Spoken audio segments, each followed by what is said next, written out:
and welcome. My name is Sarah, and I'm going to be talking to you about a small town called Fredericksburg, Texas. How many of you have actually heard of Fredericksburg? 2 of you. Okay, good.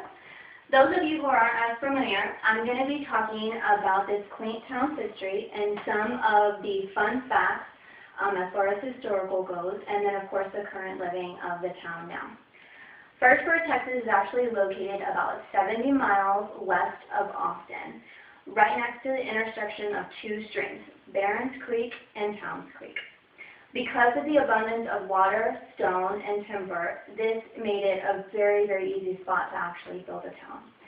According to the Fredericksburg website, there was about 120 German settlers that actually traveled on a 16-day journey to Fredericksburg, Texas. On May 8, 1846, the settlers arrived with a man, of course the founder, John O. Musenbeck. He actually made a treaty with the Comanche Indians who were actually there prior to the 120 German settlers that came.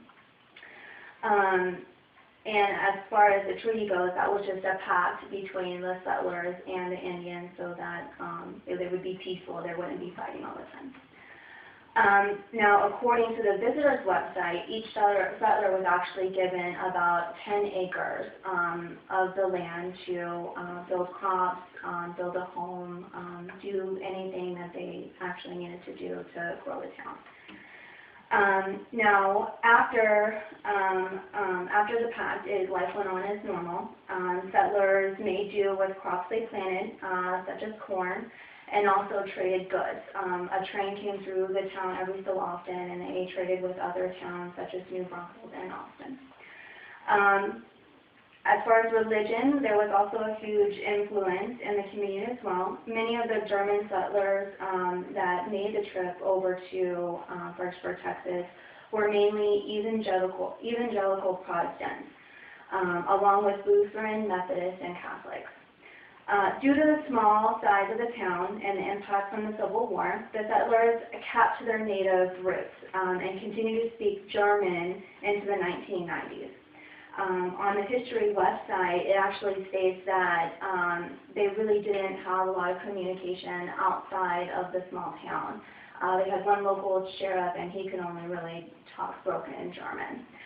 Settlers made living in this quiet town and starting the government and actually doing Fredericksburg up to standard. Still today, you can actually see some of the original buildings. One of the most famous is the Barron's Church.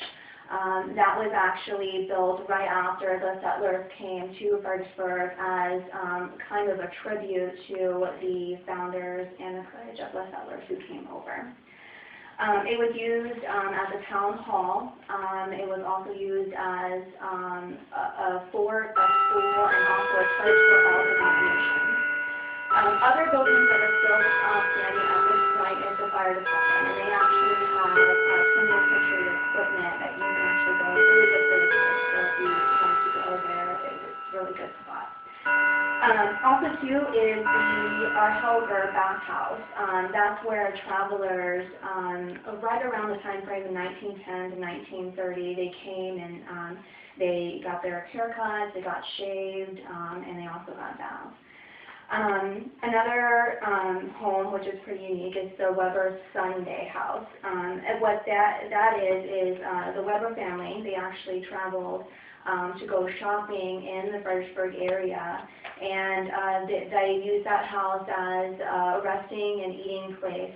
And what's really unique about the home is after everything started building up, like the roads and other buildings around, it actually is pretty invisible. So it made it really good for a hiding place.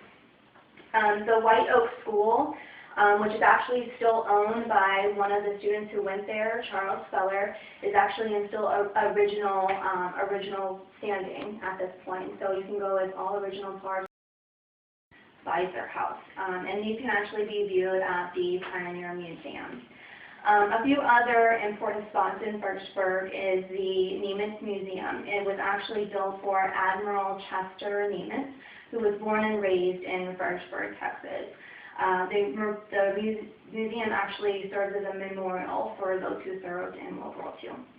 And then, of course, the infamous Enchanted Rock, and also, too, a big influence in Fredericksburg is actually Luckenbach, Texas, and settlers from Fredericksburg actually went to Luckenbach, and that's how that was founded.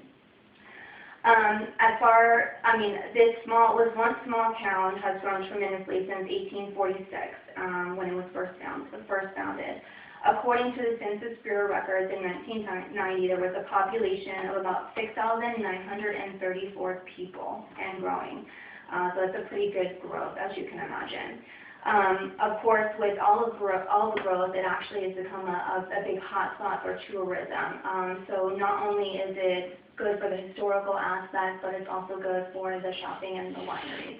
And then, of course, you can't forget the Gillespie County Fair that's held every year in Fredericksburg, Texas, and there's a lot of other events that are actually held there as well, that people actually come over from all over the state and other states to remember their German heritage.